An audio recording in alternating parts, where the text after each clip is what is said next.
और आज बड़ा अफसोस होता है देखकर कि सारे मीडिया और सारे बड़े बड़े समाज सेवक और सोशल एक्टिविस्ट और वो यूनिवर्सिटी के एक्टिव स्टूडेंट्स कहाँ हैं जो ये देख रहे हैं कि वो 11 लोगों को हार फूल पहनाया जा रहा है, उनका सत्कार किया जा रहा है, उन्हें मिठाई खिलाई जा रही है, जैसे मानो कि उन्होंने देश का नाम ऊंचा कर दिया या कोई बहुत बड़ी जंग लड़कर आए हैं। ये लोगों ने बेरहमी से एक मजलूम एक सादी औरत का सामूहिक बलात्कार किया, उसे मारने की धमकी दी और जब जब वो पेरोल पर आते तब तब बिल्किस बानो की ज़िंदगी को खतरा रहता। आज वो बाइज्जत परी होकर घूम रहे हैं। मैं सोच भी नहीं सकता और ये दुआ है कि ऐसा कुछ ना हो जो हमारे दिमाग में आ रहा है। और बिल्किस बानो के साथ ये अन्याय 2022 20 साल बाद फिर से होता है और इस पे हम सब खामोश हैं। बड़ी शर्म की बात है।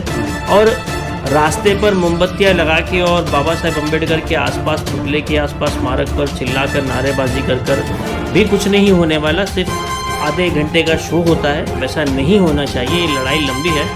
आज भी अहमदाबाद हाई कोर्ट है, नहीं तो सुप्रीम कोर्ट है। यहाँ पर एक रिव्यू पिटीशन फाइल की जा सकती है, प्रेसिडेंट के पास जा सकते हैं, वहाँ पर गुहार लगाई जा सकती है और जो लीगल प्रोसीजर है इसके बाद एक कोशिश कर फिर से इन 11 लोगों को वापस जेल में डाला जा सकता है।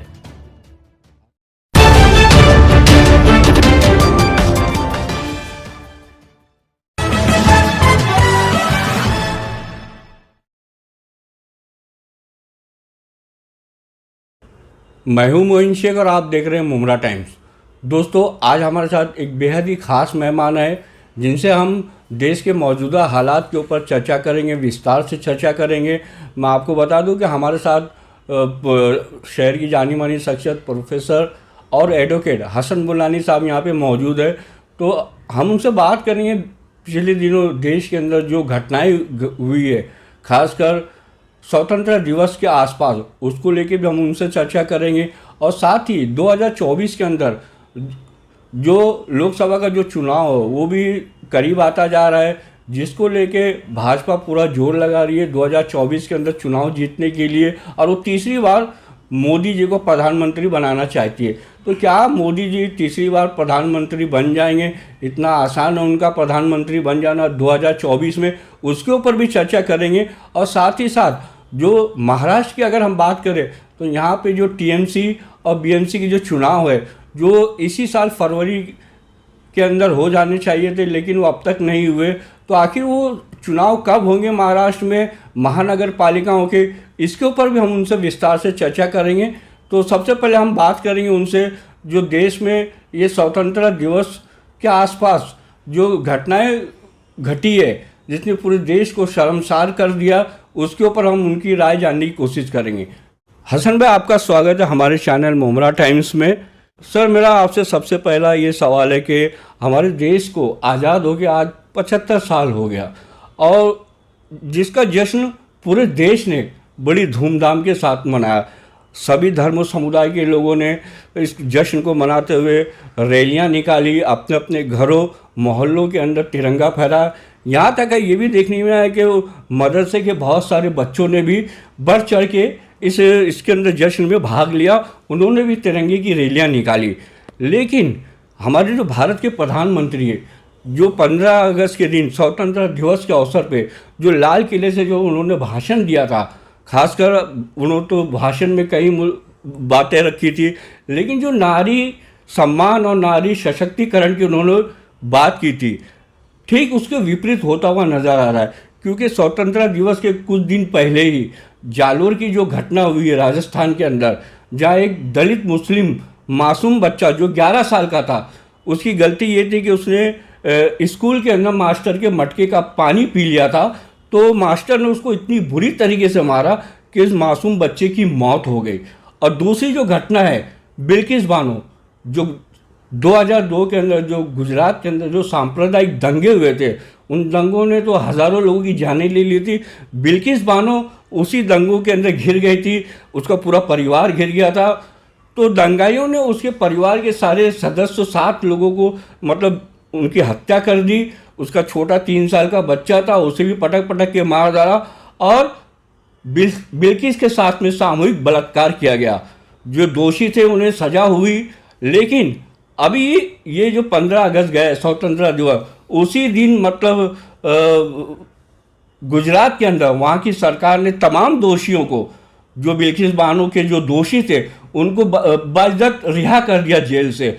और ना रिहा किया गया बल्कि भाजपा के कई नेताओं ने लोगों ने उन दोषियों का सत्कार किया, उन्हें हार मालाएं पहनाई। तो कैसे देखते हैं आप इन दोनों ही घटनाओं को लेके जो स्वतंत्रता दिवस के आसपास घटी है?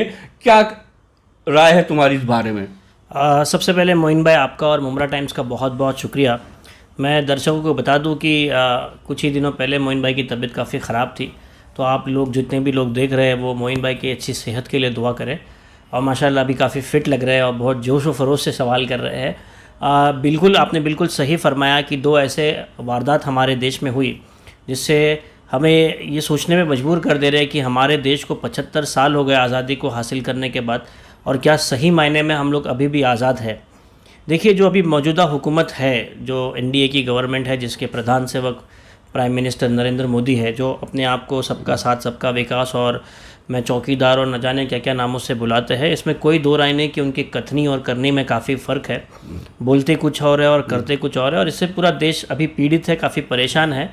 तो रही बात पहले जालोर का जो मामला हुआ, तो जालोर के मामले में मैं राजस्थान सरकार की और थोड़ी सी तारीफ़ करना चाहूँगा कि उन्होंने बहुत इमीडिएट लेवल पर उस टीचर को अरेस्ट कर लिया और सेक्शन 3 जो SC/ST एक्ट है उसके तहत और IPC की धारा 302 जो भारतीय दंड संहिता है, 302 के तहत मामला भी दर्ज कर दिया है और इमीडिएटली ये ले लिया गया है। लेकिन जब पत्रकार वहाँ जाकर ग्राउंड ज़ीरो पर रिपोर्टिंग कर रहे थे तो उन्हें दो चीज़ें देखने मिली। एक तो ये थी कि कहा गया कि स्कूल में मटका ही नहीं है, स्कूल में एक पानी की टाँकी लगी हुई है और वहीं से सारे बच्चे पानी पीते हैं, और वहाँ के मास्टर भी कई सारी चीज़ें। जबकि जो लड़का मरा है उसके माँ बाप और उसके जितने भी पीड़ित के जो रिश्तेदार हैं उनका ये कहना है कि यहाँ के जो ठाकुर है, उस गांव के, जालोर गांव के जो ठाकुर है और वहाँ के जो उच्च जाति के तबके के जो लोग हैं, समुदाय के लोग हैं, उनका बड़ा प्रेशर है और ये झूठ क्रिएट किया जा रहा है। और जालोर जैसे मोइन भाई ऐसे हज़ारों गाँव है जहाँ आज भी पिछड़ी जाति के, दलित और बहुजन समाज के लोगों को धनगरवाड़ा या इनकी अलग सी बस्ती गांव के बाहर या गांव के किसी कोने में रख दी जाती है, और इसमें कोई दो राय नहीं कि ऐसी बदसलूकी और जो चीज़ें नहीं होनी चाहिए, ऐसे अपमानजनक चीज़ें जातिवाद के नाम पे की जाती है। बिल्कुल, जातिवाद के नाम पर ये आज भी चीज़ें हो रही है और इसे दिख कर आ रहा है। अब इस पे क्या कर सकते हैं हम लोग?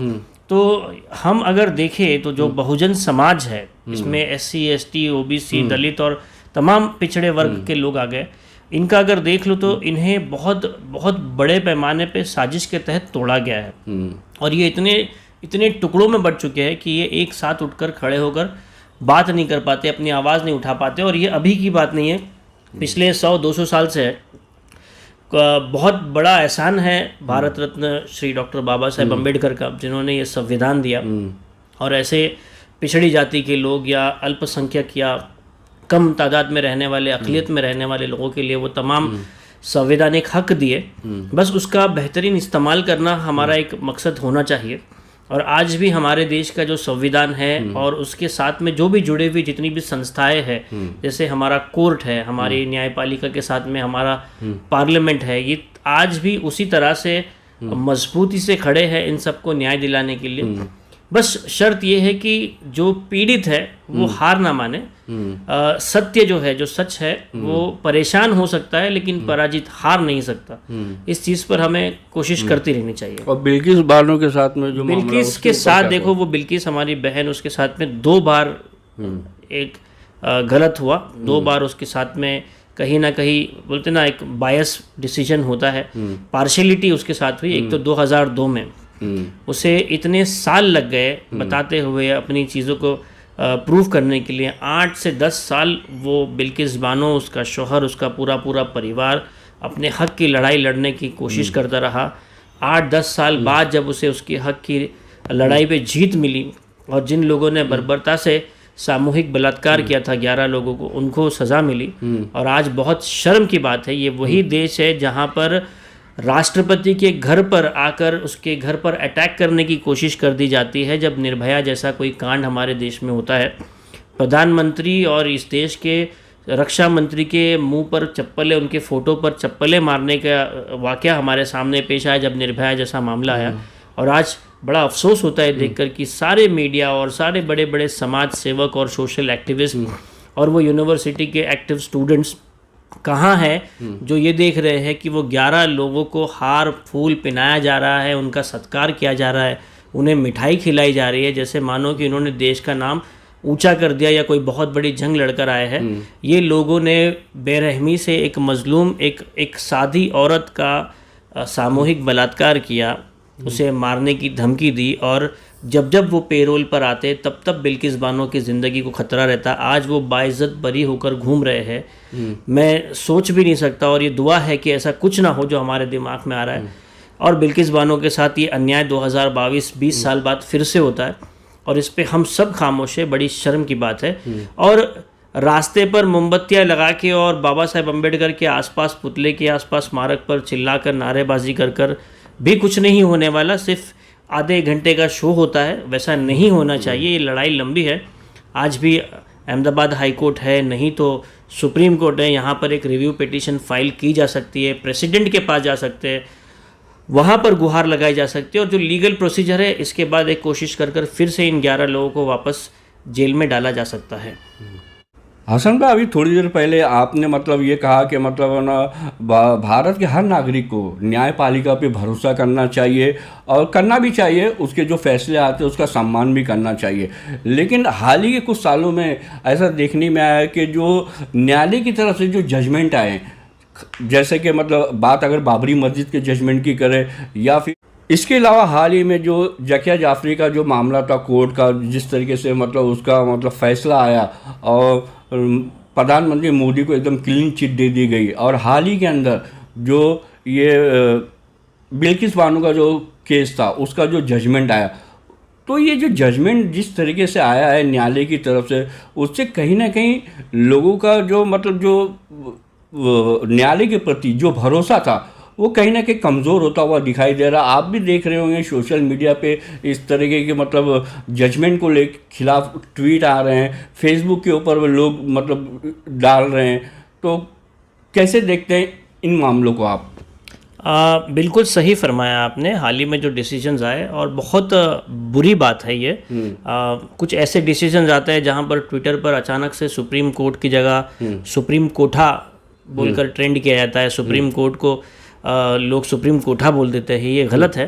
हमें सुप्रीम कोर्ट के दिए हुए सारे फैसलों की इज्जत करनी और उसके अमल करना चाहिए। लेकिन अगर कहीं पर हमें लगता है कि सुप्रीम कोर्ट ने हमारे साथ वैसा इंसाफ नहीं किया जिस इंसाफ की गुहार हम लगाते हैं, और हाल ही में कुछ डिसीजंस देखा गया है पिछले 8-10 सालों से, ये देखा गया है कि सुप्रीम कोर्ट कहीं ना कहीं किसी एक श्रेणी को, किसी एक तबके को ज़्यादा एक पक्ष की तरफ झुका हुआ है। और मैं बता दूं, जब से हमारा देश गणतंत्र हुआ है 1950 के बाद से आज तक कभी ऐसा नहीं हुआ कि सुप्रीम कोर्ट के जज, ये सारे जजेस आकर पत्रकारों को संबोधित किए। सन 2014-15 में आपको याद होगा कि सारे जज सुप्रीम कोर्ट के आकर उन्होंने ये अपनी बातें रखी थी। उन्होंने अपना एहतजाज बताया था कि केंद्र सरकार जो है वो कहीं ना कहीं न्यायपालिका पर काफ़ी अड़ंगा डाल रही है। इसके बाद जस्टिस लोहिया के साथ में जो मामला हुआ उसे बहुत तेज़ी से दबा दिया गया।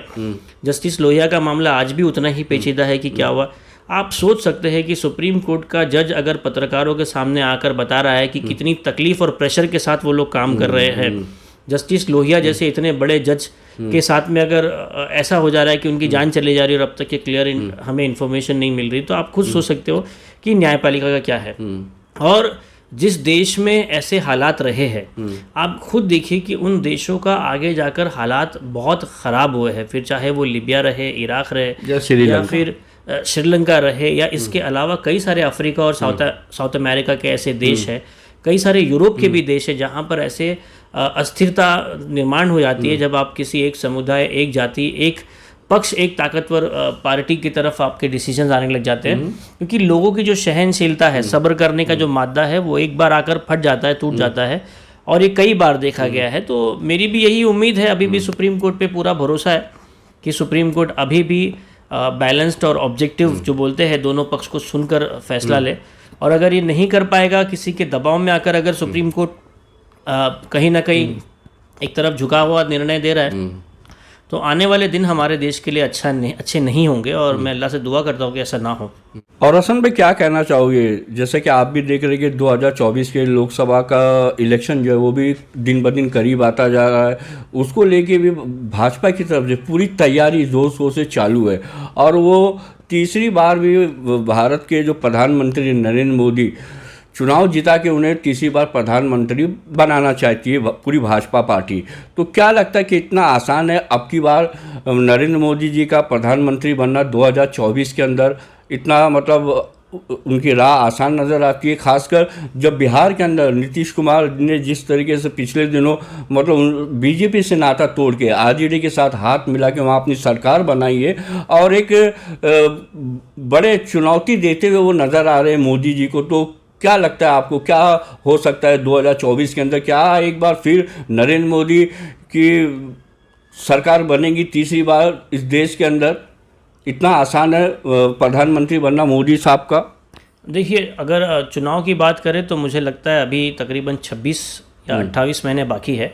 मई 2024 में अगर ये सरकार बराबर चलती रही तो बहुत जल्दी हो जाएगा ये फैसला लेने के लिए कि क्या ये सरकार वापस नरेंद्र मोदी प्राइम मिनिस्टर बनेंगे या नहीं। हाँ, अब जैसे पिछले 2014 या 2019 में जो उनके लिए रास्ते आसान थे वो नहीं है, क्योंकि इनके लहर थी उस समय। बिल्कुल, इनके कथनी और करनी में जो फर्क है, आप देखिए कि अगर आप अकाली दल की बात करें पंजाब में, जो इनकी बहुत पुरानी पार्टनर रही है, हमेशा अलायंस की है, आज वो टूटी पड़ी है। शिवसेना के साथ इन्होंने ऐसे ही किया। इसी अंदाज से अगर हम तेलंगाना या आंध्र प्रदेश की बात करें तो टीडीपी वेंकैया चंद्रबाबू नायडू जो बहुत बड़े लीडर हुआ करते थे, एक बार थर्ड फ्रंट के पीएम के फेस भी हुआ करते थे, वो चंद्रबाबू नायडू की पार्टी के साथ में इतना यह हुआ कि उनको अपनी पार्टी मर्ज करनी पड़ी। ऐसे कई सारे प्रेशर टेक्टिक्स अगर बिहार में देखें तो रामविलास पासवान की जो एलजेपी पार्टी है उनके साथ में इन्होंने ऐसा किया। जो इनके अलायंस में आता है वो इनको खा जाते हैं। तो एनडीए जो है वो कहीं नजर नहीं आता।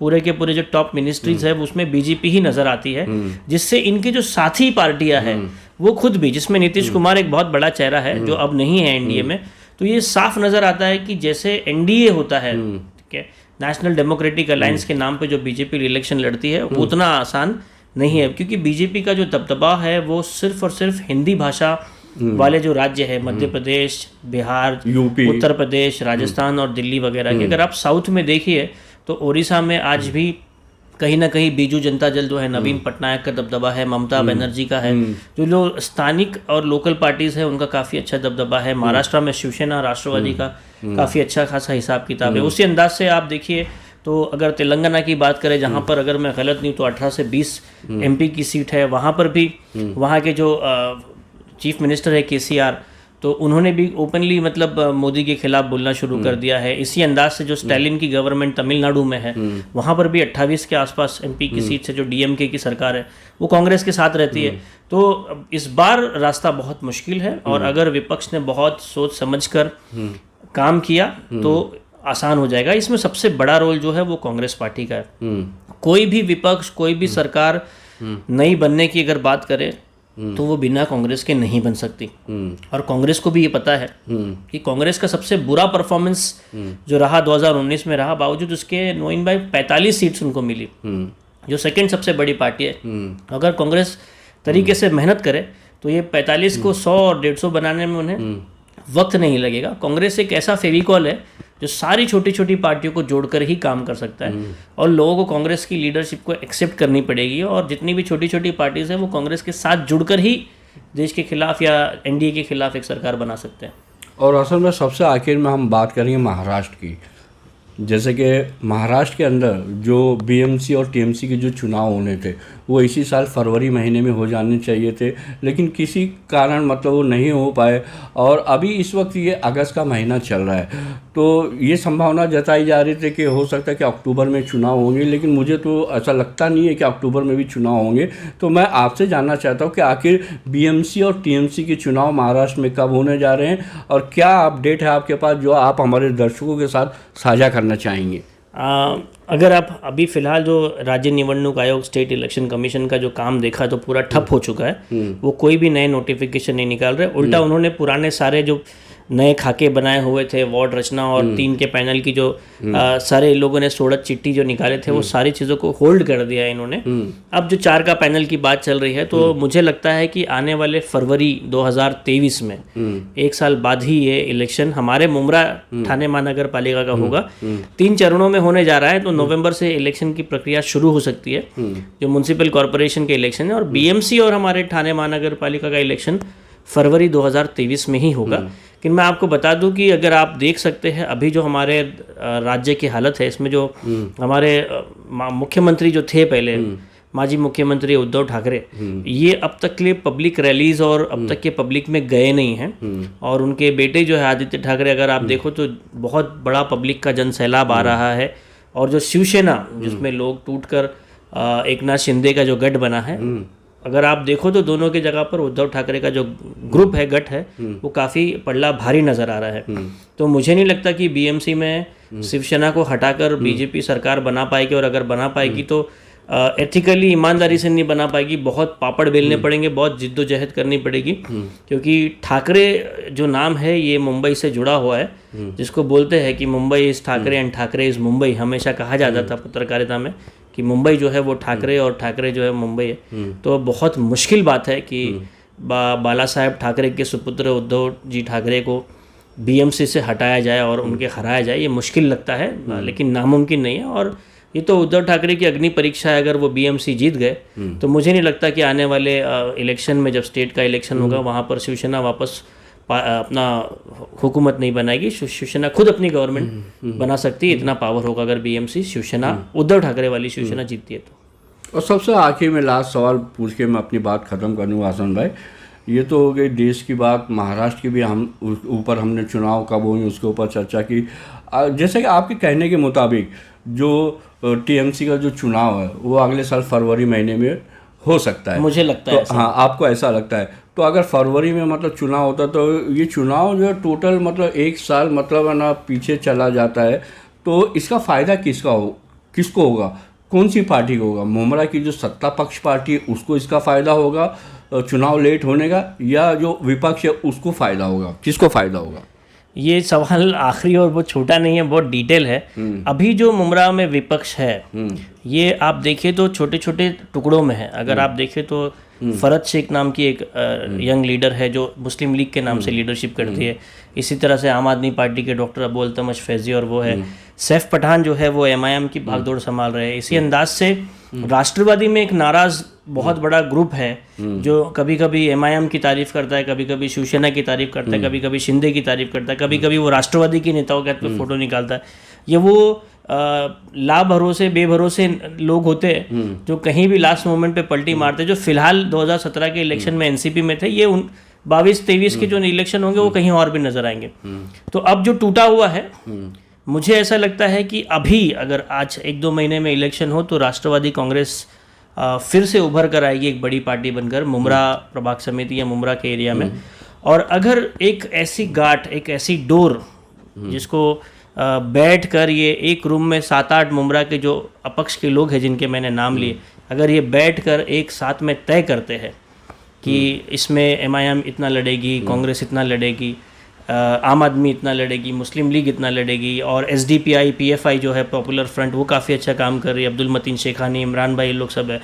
अगर ये सारे 8-10 लोग मिलकर एक समाजवादी पार्टी है उसमें आदिल भाई की, अगर ये लोग मिलकर सीटों का गठजोड़ कर लेते हैं तो राष्ट्रवादी कांग्रेस के लिए बहुत बहुत मुश्किल और बहुत टफ फाइट होगी। लेकिन आप खुद देखे हो कि मुमरा का पिछले 15 साल का इतिहास रहा है। बहुत लॉयल वोटर रह चुके हैं लोग राष्ट्रवादी कांग्रेस को। एनसीपी का एक वोट बेस बना हुआ है जिसको तोड़ना बहुत मुश्किल है। लेकिन अगर ये टूटा हुआ अपोजिशन इलेक्शन के पहले या इलेक्शन अनाउंस होने के वक्त एक गांठ मार ले, एक डोर बन जाए, तो ये सारे छोटे छोटे छोटे मोती के हार जो है वो एक अच्छा अपोजिशन बनकर सामने आ सकते हैं। तो दोस्तों ये थे प्रोफेसर और एडवोकेट हसन मुल्लानी साहब, जिनसे हमने विस्तार से चर्चा की। देश के जो मौजूदा हालात बने हुए उसके ऊपर भी हमने इनकी राय जानने की कोशिश की, और साथ ही साथ महाराष्ट्र के अंदर जो मतलब इलेक्शन है, चाहे वो टीएमसी का हो या बीएमसी का हो, उसके बारे में हमने इनसे चर्चा की। मुमरा के ताल्लुक से भी इनसे सवाल पूछे तो इन्होंने लगभग सारे सवालों का हमारे बहुत ही विस्तार पूर्वक मतलब और ठोस जवाब दिया। और हम उम्मीद करते हैं कि दोस्तों ये हमारा जो आज का जो वीडियो है ये आप लोगों को ज़रूर पसंद आएगा। तो इसी तरह से खबरों से अपडेट रहने के लिए देखते रहिए मुमरा टाइम्स। इजाज़त दीजिए, फिर हाजिर होऊंगा एक नई खबर के साथ। तब तक के लिए खुदा हाफिज़। जय हिंद, जय महाराष्ट्र।